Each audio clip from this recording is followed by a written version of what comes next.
Millions of people don't believe in Jesus. Millions of people do. So who's right? What is the evidence for Christianity? For starters, did Jesus even exist? Now, regardless of their religious belief, no serious historian would deny that Jesus of Nazareth existed. All would agree that there's simply too much evidence that the man walked on planet Earth. For example, the Roman historians Tacitus and Suetonius speak about him. The Jewish historian Josephus, writing very close to Jesus' time, he said this: "Now there was about this time Jesus, a wise man, if it's lawful to call him a man, for he was a doer of wonderful works." There is evidence outside the New Testament from credible historical sources. There's also, maybe obviously, lots of evidence inside the New Testament. Many people say, well, yeah, but hang on, the Bible was written a long time ago. How do we know, how can we trust it? How do we know that what we have today is what the original authors wrote? We can be confident, actually, about what the New Testament writers wrote through a science called textual criticism. And basically, the idea is this: when you read a book that's a copy of an ancient manuscript of any kind, you can ask two questions of that that's going to help you know that what you are reading is actually very accurate and what the original author wrote. The first is, how quickly after the original was written did someone make a copy? Secondly, how many copies are there? For example, Herodotus, written in the 5th century BC, the earliest copy that we have is around AD 900, 1300-year gap. Caesar's Gallic War, 950-year gap between the original and the first copy. Livy's Roman history, 900-year gap between the original and the first copy.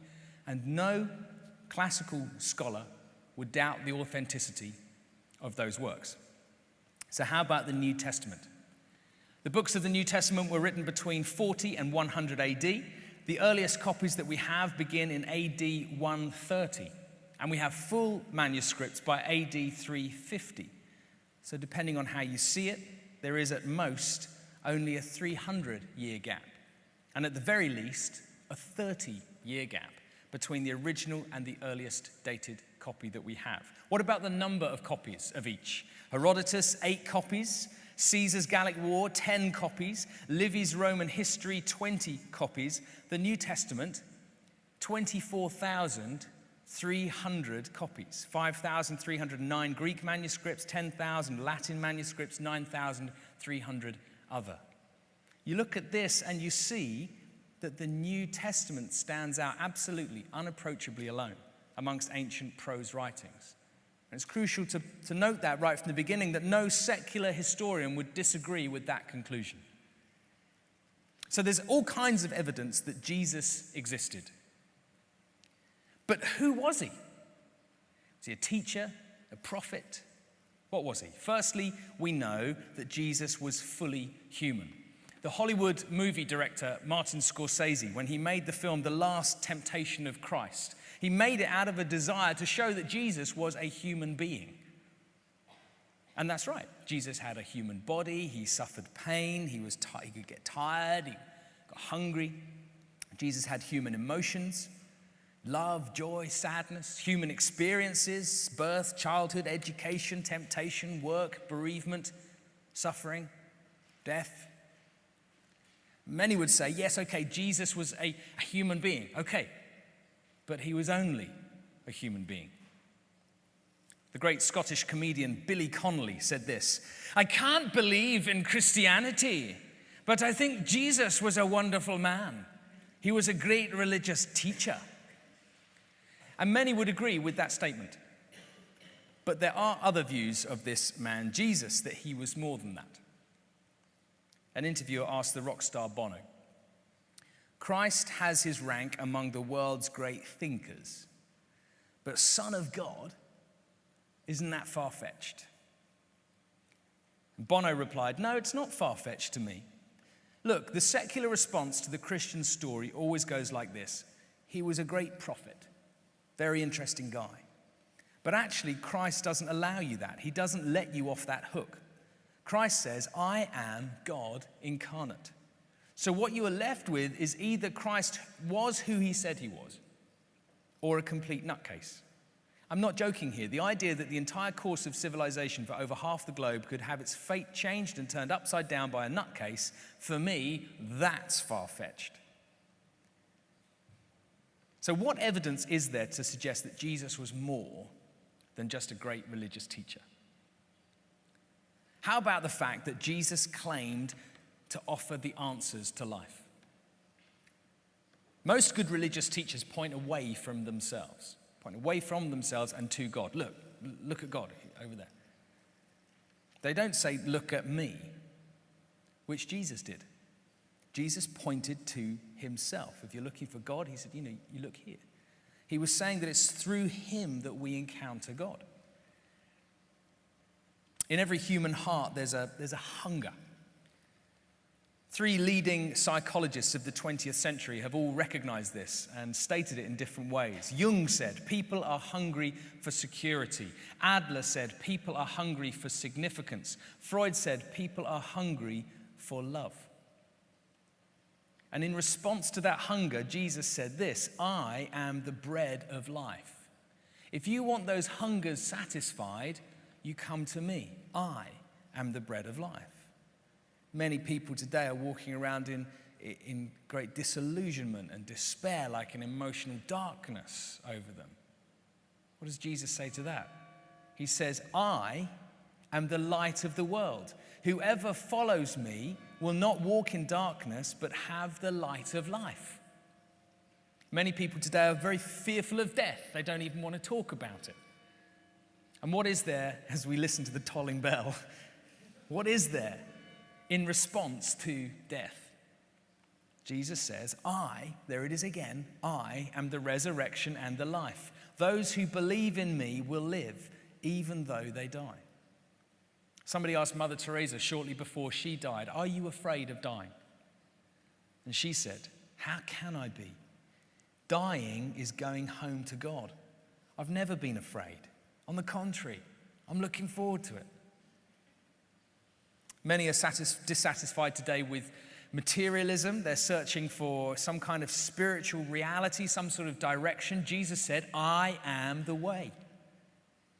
Many are searching for some kind of value system to live by. Jesus said, I am the truth. Many people are saying, well, what is the purpose of life? What is the meaning of life? Jesus said, I am the life. I.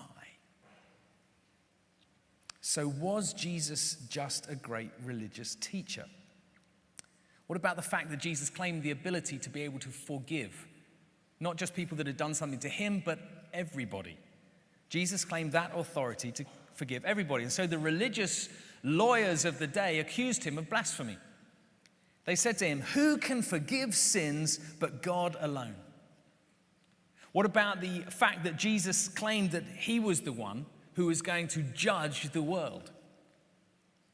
That there would come a time that all the peoples of all the nations would be gathered before him and he would choose according to who had followed him and who hadn't between all of those people. Is that the sort of thing a good religious teacher would say? But then Jesus goes even further. After his resurrection, Jesus appeared to his followers, to his disciples, all except one, Thomas. The other disciples then told Thomas that they'd seen Jesus for themselves, and he's naturally kind of slightly put out about this. He's been off, presumably somewhere else, I don't know, picking up pizza at the store or something for everybody, and they see Jesus, and then Thomas comes back and goes, well. A week later, Jesus appears to all of them, including Thomas. And there's Thomas, this classic 21st century skeptic. And he says, sorry, I can't believe unless I see it with my own eyes. This is what he said to the other disciples that have seen. Unless I see with my own eyes, unless I can put my hand into his side where the spear has gone into Jesus' body, I can see the holes in his hand, put my finger in there. I cannot believe. I can't say I blame him. And then Jesus appears to them again, including Thomas. And Jesus does this lovely thing. He welcomes Thomas close to him.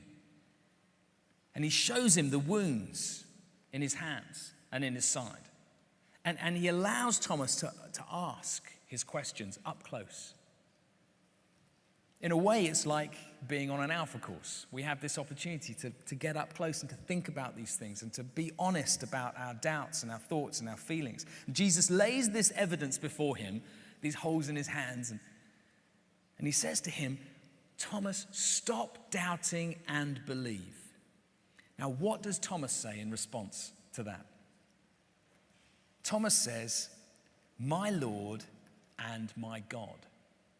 Thomas called Jesus God.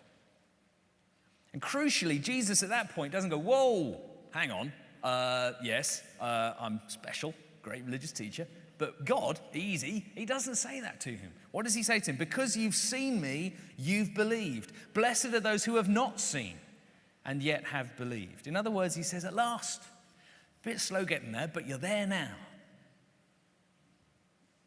But these claims weren't just for the disciples. Everyone around was aware of them. In John chapter 10, verse 30, we read this. Jesus says, I and the Father are one. Again, the Jews picked up stones to stone him, but Jesus said to them, I have shown you many great miracles from the Father. For which of these do you stone me? We're not stoning you for any of these, replied the Jews, but for blasphemy, because you, a mere human being, claim to be God. Jesus of Nazareth claimed to be God. All sorts of people make all sorts of claims. It doesn't make them right. There are many people all over the world that think they're, I don't know, Napoleon or Elvis Presley or something like that, but they're not. How can you test claims? How can you test Jesus' claim?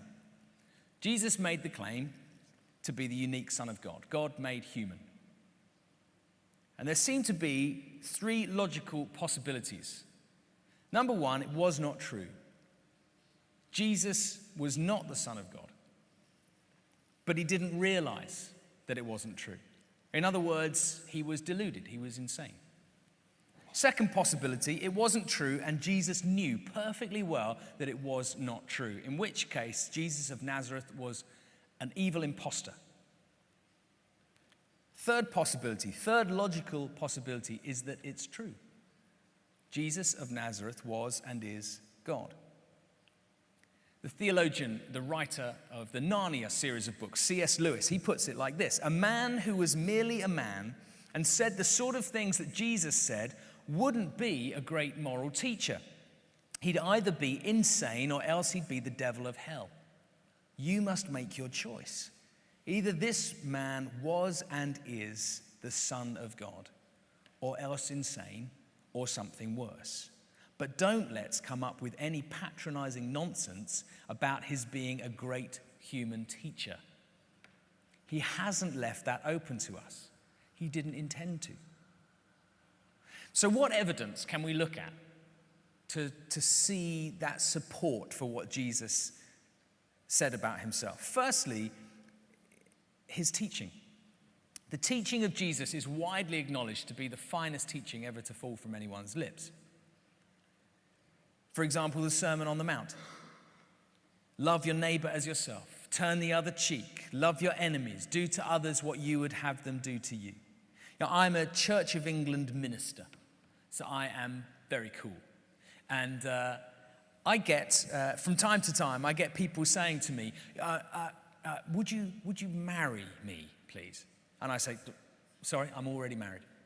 Because that's the kind of funny joke you get to make when you're a Church of England minister. What they mean is, would you marry us? Would you perform the ceremony and we can be married? And so I'm like, okay. So there was one that a request that came in a couple of years ago to marry this couple on top of a Swiss Alp in Switzerland. And so I went and I did this. And the night before the wedding ceremony, we went up, the big family party, up. You had to get in a chairlift and go all the way to this mountaintop restaurant. And it was a lovely party, a lovely meal. And then coming down in the chairlift, who should I find myself sitting next to? And the bride's uncle, the Monty Python comedian, Eric Idle. So there we are, sitting next to each other. And, you know, I'm a Church of England minister, and I'm interested in all that they did with the life of Brian and the Holy Grail and all of that. And so we got chatting about Jesus. Now, Eric would not call himself a Christian, but I'll never forget what he said about Jesus. I wrote it down. He said, "We looked for comedy in the Gospels. We looked to poke fun at Jesus for the things he said, but we couldn't. We found that Jesus' teaching was brilliant. It just made sense." Jesus' teaching has become the foundation of entire civilizations. 2,000 years of progress in every area of life, and yet no one has ever improved on the moral teachings of Jesus Christ. His words are the greatest words ever spoken. They're the kind of words you would expect God to speak. What we have to ask ourselves is, could that teaching have come from someone who is either insane or evil? Second piece of evidence would be his works. Sometimes people say, Christianity is so dull, it is so boring. But that's something you could never say about Jesus. When you read the Gospels, it's extraordinary. He's the most extraordinary person to be around. Imagine going to a party with Jesus. You know, Jesus, the first recorded miracle of Jesus was at a wedding party where the wine ran out. So he turned the simple water that they had into the finest wine. Imagine going on a picnic with Jesus. Everyone was so excited to see him that this massive crowd gathered, 5,000 people. They'd all forgotten their lunch. They were so excited to be there, apart from one poor little kid who had his food taken away and then multiplied for everybody. That's a picnic. All kinds of miracles happening all over the place. Would that happen with just a teacher? And it's not just the things that he did, but the third piece of evidence would be his character as well. It wasn't just the things that he said or the things that he did, it was the way he did them. Jesus was continually reaching out to people who were the complete outcasts of society, those with leprosy, just whatever it was. And he completely set about transforming their lives, pulling them out of the crowd, speaking new life into them. And that character has impressed millions of people down through the ages, across all the world, that wouldn't necessarily call themselves Christians. The American magazine Time called Jesus the most persistent symbol of purity, selflessness, and love in the history of Western man. Jesus of Nazareth was this extraordinarily radical figure. It was not boring at all. The British journalist Matthew Paris, who describes himself as an avowed atheist, was writing in the magazine The Spectator, and he said this: "I've got such huge respect for Jesus because his life was so radical, so inconvenient. If Jesus had not existed, the church most certainly would not have invented him." This extraordinarily radical figure with this extraordinary character. And the real test of character, of course, is what happens when you're under stress, under pain, under pressure.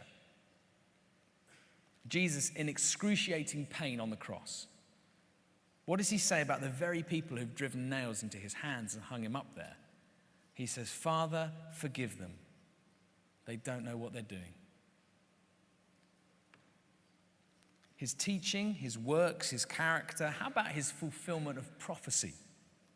No one else in the history of the world has ever had a whole collection of books written about them before they were born. For example, in Micah chapter 5 in the Old Testament, we read the prophecy that the Messiah would come from Bethlehem. And in the Gospels, we see the fulfillment of that prophecy. And it's not just one or two prophecies. In total, Jesus fulfilled over 350 prophecies that were foretold in previous years, dozens of years before, hundreds of years before. He fulfilled 29 in a single day. Now, you could say, well, maybe this guy, Jesus, he read these Old Testament prophecies, these scriptural prophecies, and he thought, hang on, I could pretend I'm the Messiah. And he set about fulfilling them. The trouble with that is many of these things you would have no control over. Many of the things are about how you're going to die, where you're going to be buried, where the Messiah, about the resurrection. Even as we've seen, the place of birth. It's pretty difficult to kind of make that happen after the fact. Fifth piece of evidence, and let's look at this in a bit more detail, is his conquest of death. His conquest of death. Because the physical resurrection of Jesus is the cornerstone of Christianity. It's the cornerstone of Christianity. The writer and atheist Richard Dawkins said this: "If the resurrection is not true, Christianity becomes null and void." If the resurrection is not true, Christianity becomes null and void. And I agree. Sometimes people say, on Alpha, why do you start with, Jesus? Why don't you start with, is there a God? And that may be how you're feeling here today. The New Testament theologian Tom Wright put it like this: the Christian claim is this: the resurrection of Jesus strongly suggests that the world has a creator. And that creator is to be seen in terms of, through the lens of, Jesus. We see God by looking through Jesus. But what is the evidence that the resurrection actually happened? Firstly, Jesus' absence from the tomb. There have been many theories over the years to explain why Jesus' body was absent from that tomb on that first Easter Sunday. None are particularly satisfactory. First of all, it's been suggested, well, maybe Jesus didn't actually die on the cross.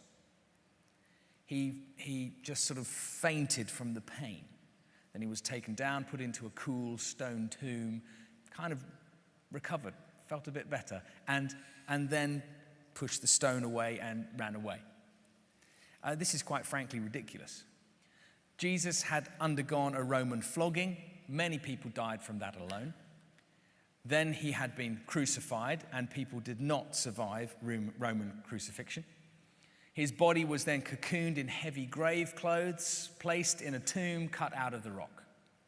That stone weighing a ton and a half was rolled in front of the tomb, not easy to move at the best of times, especially when being guarded by a troop of Roman soldiers. And there's also a very interesting piece of evidence in John chapter 19, verse 33. It says, when they came to Jesus on the cross and found that he was already dead, they did not break his legs. Instead, because what they would do is break the legs to make the body fall down if someone wasn't dead, because you actually die of asphyxiation on a cross because you can't keep your body weight up. Instead, one of the soldiers pierced Jesus' side with a spear, bringing a sudden flow of blood and water. And today we know that the appearance of blood and water in that way indicates the separation of the clot and the serum in the blood. Strong medical evidence that this was a dead body, that Jesus was dead. Now, they weren't aware of that at the time when they wrote that. They just wrote what they saw. Other people have said, well, okay, maybe the disciples stole the body. And they began this rumor that Jesus was alive so they could get this whole thing going, leaving aside the fact that this tomb was guarded by these Roman soldiers. This theory is highly improbable. Simply from a psychological perspective, these men had put all of their hope in Jesus. For 3 years, they'd been with him, and they had just followed him as a human leader. And suddenly, he's dead. They're scattered, depressed, disillusioned. Something extraordinary must have happened to totally transform these men, these people, so much so that they would be willing to suffer and die themselves. Later years, many of them would eventually be tortured, and many of them executed for what they believed about Jesus. Now, if they knew the body of Jesus, which they stole from the tomb, was hidden in their back garden, would they have died in that way? Would they have been willing to die for what they knew to be a lie? Others have said, well, maybe the authorities stole the body. They didn't want the place turning into a shrine. They didn't want any trouble like that, but that's absurd. If the authorities stole the body, the moment anyone said, Jesus is risen, they go, no, he isn't. Look, there's the body. Ta-da. Others have said, well, maybe robbers stole the body then. What's interesting here is that the tomb contained only one thing of value, and that is the grave clothes filled with very expensive spices.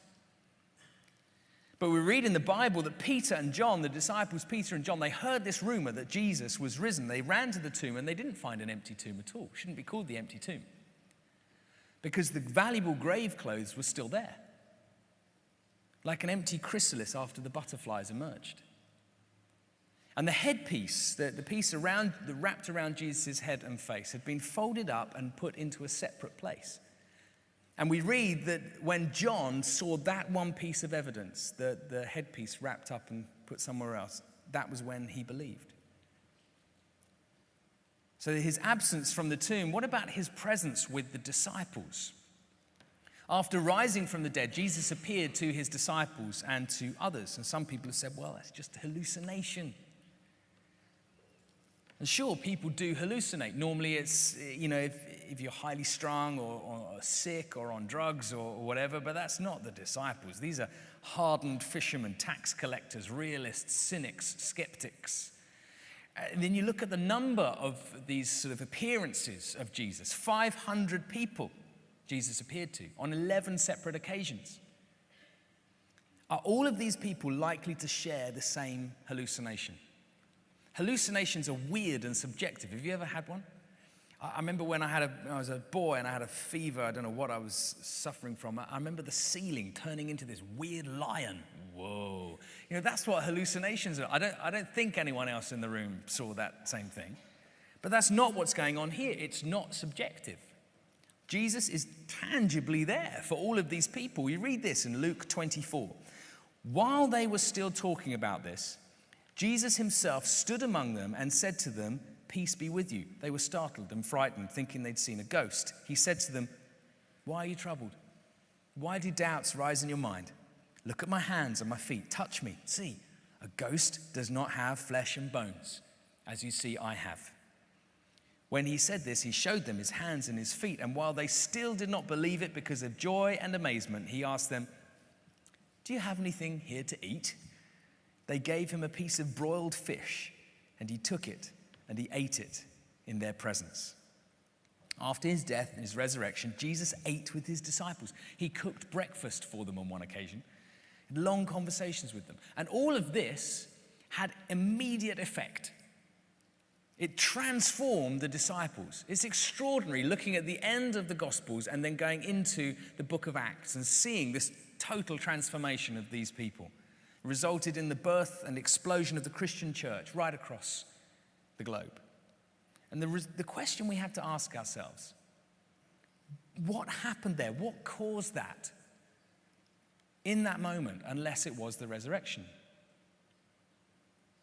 So his absence from the tomb, his presence with the disciples, and thirdly and finally, Christian experience down through the ages. Billions of people down the ages have experienced Jesus Christ. People of every color, every race, every tribe, every intellectual background, every social background, every economic background, coming together and agreeing in this common experience of Jesus, experiencing Jesus, this relationship with him. Is anyone here in love? Not a few. Okay, there's a few people sort of like getting a nudge and put your hand up. Go on. But you're probably looking around your group right now thinking, I could be persuaded, yeah. You could research in loveness. And I'm sure people have done this, but I've never read anything about it. But, you could do a degree in loveness. You could do a PhD in loveness.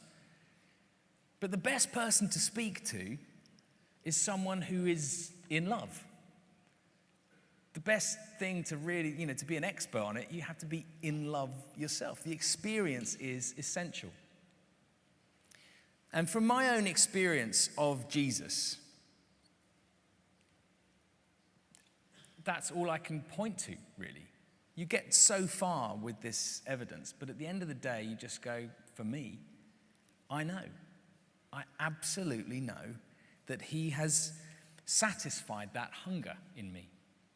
That hunger for meaning in life, that hunger for direction in life, giving me peace, giving me forgiveness. It's the most incredible thing. And it convinces me daily that he's alive. So in conclusion, in the light of what Jesus claimed about himself, there are those three logical possibilities. Either Jesus was insane, or he was evil, or he was God. There's this quote attributed to the great fictional detective Sherlock Holmes. "When you have eliminated the impossible, whatever remains, however improbable, must be the truth." as we look at that evidence about what Jesus taught, about what he did, his character, his fulfillment of prophecy, his resurrection from the dead, surely we can eliminate as impossible that Jesus was insane. Surely we can eliminate as impossible that Jesus was evil. So therefore, as Sherlock Holmes puts it, whatever remains, however improbable, must be the truth. C.S. Lewis puts it like this: we're faced then with a frightening alternative. The man we're talking about was and is just what he said, or else insane or worse. Now, it seems to me obvious that he was neither insane nor a fiend. And consequently, however strange or terrifying or unlikely it may seem, I have to accept the view that he was and is God. And that's what we get to talk about in our small groups now. Please, agree, disagree, whatever, but just have a good time chatting in your groups for the next half an hour. Enjoy.